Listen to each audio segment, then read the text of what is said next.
All right, ready to dive into one of history's most captivating prison breaks. Yeah. The June 1962 escape from Alcatraz. Ooh, yeah, Alcatraz. We're going to unravel the stories of Frank Morris, John and Clarence Anglin, and Alan West, Ambitious. examining their audacious plan and the mystery that still surrounds their fate. So let's start by introducing the players. Frank Morris, The mastermind. right, considered the mastermind, had an exceptionally high IQ and a history of successful escapes. Not just your average criminal. Then we have John and Clarence Anglin, brothers known for their bank heists, always executed with a peculiar no-violence policy. Well, almost always. Almost always, yeah. And finally, there's Alan West, who played a crucial role, but ultimately didn't make it out with the others. A crucial piece of the puzzle. It's intriguing that these men weren't just hardened criminals. They possessed this unique blend of intelligence and resourcefulness that allowed them to meticulously plan and execute this escape under seemingly impossible circumstances. We're talking about Alcatraz here, the Rock, infamous for its isolation and harsh conditions. It wasn't exactly a walk in the park to get off that island. So what drove these individuals to attempt such a feat? Right. Let's delve into their backgrounds a bit. Frank Morris, for instance, tested in the top 2% for intelligence. Wow. Yet he also had a knack for landing himself in trouble with the law. He even had a previous escape under his belt. Oh, so this wasn't his first rodeo. Morris's history of successful escapes is key here. It reveals a pattern of calculated risk-taking and an ability to exploit weaknesses in security systems. This wasn't just a stroke of luck. No. It was a carefully orchestrated plan by someone who knew how to manipulate the system. And the Anglin brothers, John and Clarence, were practically inseparable. Oh, really? Their bank robberies, while illegal, had an interesting code. No violence unless absolutely necessary. They even used a toy gun once. Imagine the surprise of the bank teller. I can't even imagine. That's wild. But what about their swimming ability? I mean, that had to play a part, right? Oh, absolutely. The icy waters surrounding Alcatraz were a major deterrent for anyone considering an escape. But John and Clarence grew up near Florida waterways, turned them into expert swimmers. Makes sense. They even practiced in the frigid waters of Lake Michigan during their time in other prisons. Wow. That's some serious commitment. Absolutely. Their swimming skills really challenge that perception. Yeah. And raise the question, could they have survived those treacherous waters? Now let's talk about Alan West, the fourth member of the group. Okay. West had a lengthy record of run-ins with the law, with over 20 arrests to his name. Okay. But his story takes an interesting turn on the night of the escape, when he ended up getting left behind. Oh, what happened? West's failed attempt is actually quite valuable Interesting. because it provides insight into the inner workings of the escape plan.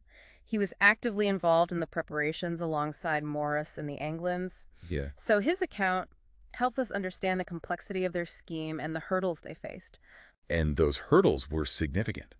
For 6 long months, they tirelessly chipped away at the ventilation ducts in their cells using whatever they could find. Like what?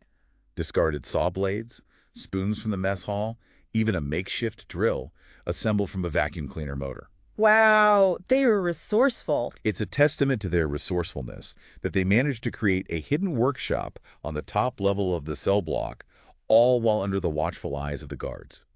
They used everything at their disposal, even employing Morris's accordion playing to mask the sounds of their work. Oh, clever. Their creativity was astounding. They even fashioned life preservers and a raft from old raincoats and plywood. And get this, they used a stolen concertina as a bellows to inflate it. Talk about thinking outside the box. Incredible. Their ingenuity and adaptability are truly impressive. They were operating under severe constraints, with limited resources and constant surveillance. It speaks to their determination to break free. And then there's the detail that always blows my mind, the dummy heads they created to fool the guards. Oh, yeah, I've heard about this. They used a mixture of soap, toothpaste, concrete dust, and even hair collected from the barbershop floor, meticulously painted to resemble real faces. It's almost like a macabre art project. He's brilliant, though. That deception tactic was crucial. It bought them valuable time. Time that might have meant the difference between success and failure. Right.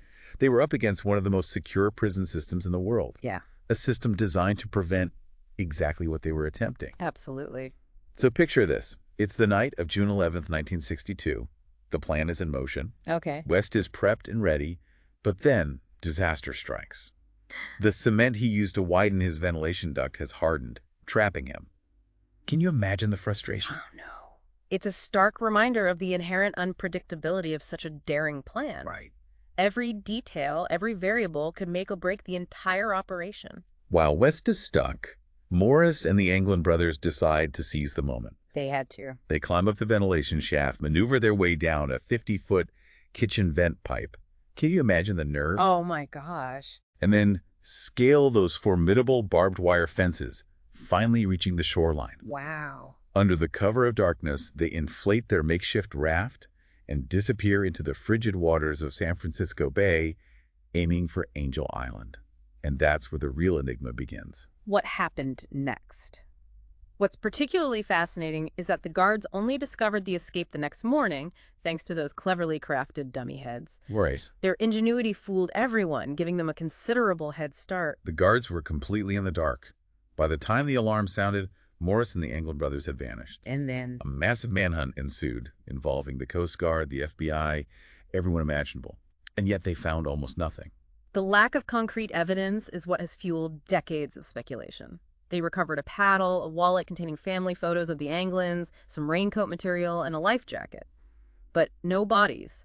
It's the absence of definitive proof that keeps this mystery alive. Hold that thought. We'll be back to examine the aftermath of the escape, the clues and the numerous theories that have sprung up over the years. Stay with us.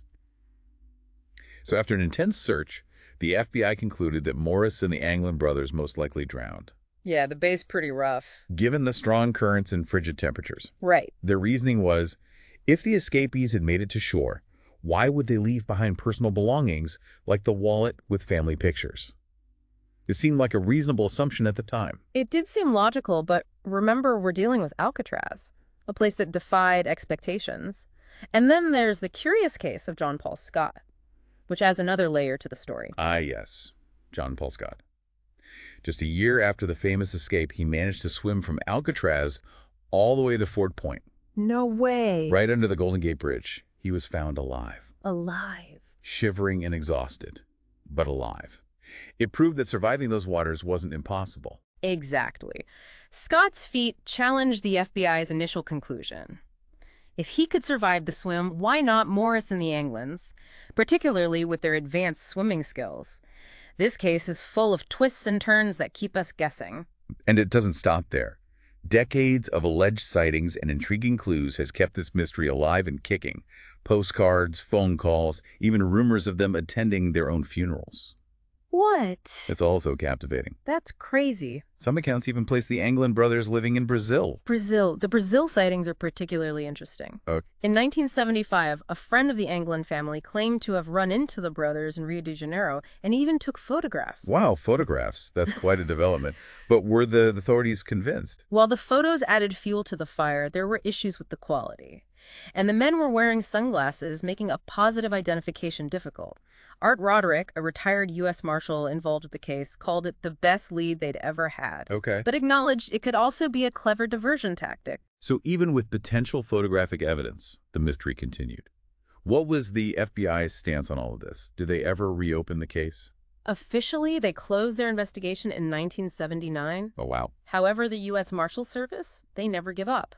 Their investigation remains active even today, with new leads being explored. It's amazing how this case continues to capture attention even after all these years. Apart from the Brazil photos, were there any other leads that stood out?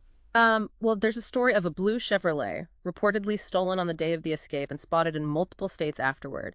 And in 2013, the FBI confirmed they received a letter allegedly written by John Anglin offering to turn himself in exchange for medical care. A letter from John Anglin. That's incredible. Did they verify its authenticity? The letter stated that Frank Morris had died in 2008 and Clarence Anglin in 2011.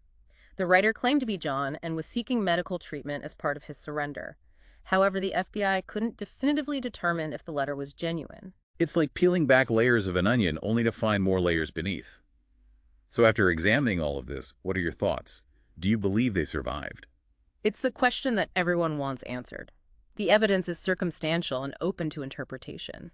The lack of bodies certainly leans in their favor, but surviving the swim and evading capture for so long are incredible feats. It's a true puzzle. Alcatraz was considered the ultimate escape-proof prison. But these men were undeniably intelligent, resourceful, and driven. They had already accomplished the seemingly impossible by breaking out. It's hard not to feel a sense of intrigue and wonder about their fate. The allure of this story lies in the human element. We are drawn to tales of defying the odds and achieving the seemingly impossible. The possibility, however slim, that Morris and the Anglin brothers outsmarted the system and vanished into legend is a story that captures the imagination. I have to agree. With all the clues and whispers, a part of me hopes they pulled it off. What do you think our listeners are taking away from all of this? What's fascinating about this case is that there isn't a definitive answer. It's a puzzle with missing pieces, a story open to interpretation. And that's what makes it so captivating.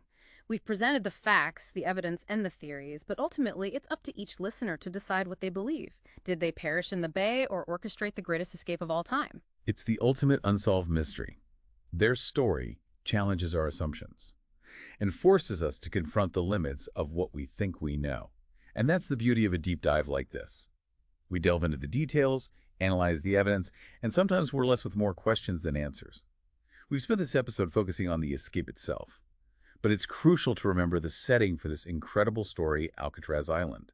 It wasn't just a prison, it was the prison, a symbol of ultimate confinement, and a place that housed some of America's most notorious criminals. Alcatraz had a profound impact on the psychology of both inmates and guards. It held figures like Al Capone, George Machine Gun Kelly, and even Robert Stroud, the Birdman of Alcatraz. Wow. The island's reputation for being inescapable played a huge role in how it operated. Definitely. It's fascinating to think about that psychological pressure, knowing that escape was seemingly impossible. And yet, despite the odds, people still attempted to break free. We've been discussing the 1962 escape, but were there others? Absolutely. During its 29 years as a federal penitentiary, Alcatraz saw 14 recorded escape attempts, involving 36 inmates. 14 attempts. So out of all those, did anyone actually succeed? Well, the definition of success is debatable in these cases. Out of those 36 inmates, 23 were recaptured, 6 were killed during their attempts, and 2 drowned. The remaining 5, including Morris and the Anglins, were never found. So officially they're listed as missing and presumed drowned. But as we've seen, there's always that lingering question, that possibility, however slim, that they might have defied the odds. It adds another layer to the mystique surrounding Alcatraz. Alcatraz blurs the line between reality and myth. The stories of those who were imprisoned there and those who attempted to escape continue to fascinate us. It's a place where the impossible feels tantalizingly close to being possible. It truly captures the imagination. Maybe it's the isolation of the island, the harsh environment, the sheer audacity of even attempting to escape from a fortress like Alcatraz. It's a testament to the human spirit. Perhaps it's the idea that even in the most hopeless of circumstances, there's a spark in us that yearns for freedom. While Alcatraz officially closed as a prison in 1963, its legacy as a symbol of both confinement and the relentless pursuit of escape continues to resonate. And that legacy is undeniably intertwined with the story of the 1962 escape. It's a story that has spawned countless books, documentaries, and even Hollywood films. It's a tale that refuses to fade from our collective memory. The enduring appeal of the 1962 escape lies in its universal themes: the desire for freedom, the courage to challenge the impossible, the enduring mystery of the unknown. These are themes that resonate with people across cultures and generations. I think you've hit the nail on the head. And on that note, it's time for us to conclude our deep dive into the world of Alcatraz and the men who dared to challenge its impenetrable walls. We've uncovered fascinating details, sifted through evidence, and wrestled with the enduring mysteries surrounding this case. But as we've emphasized throughout, it's ultimately up to you, our listeners, to draw your own conclusions. So here's a final thought to leave you with. If Morris and the Anglin brothers did survive, what lives did they carve out for themselves in the shadows? What secrets did they carry perhaps to their graves? We may never know the complete truth, but that's part of what makes this story so eternally captivating. It serves as a powerful reminder that even when faced with seemingly insurmountable obstacles, the human spirit can still find a way to hope, to dream, and maybe, just maybe, to achieve the impossible. Thank you for joining us on this incredible journey. Until next time, keep exploring, keep questioning, and never stop seeking the truth.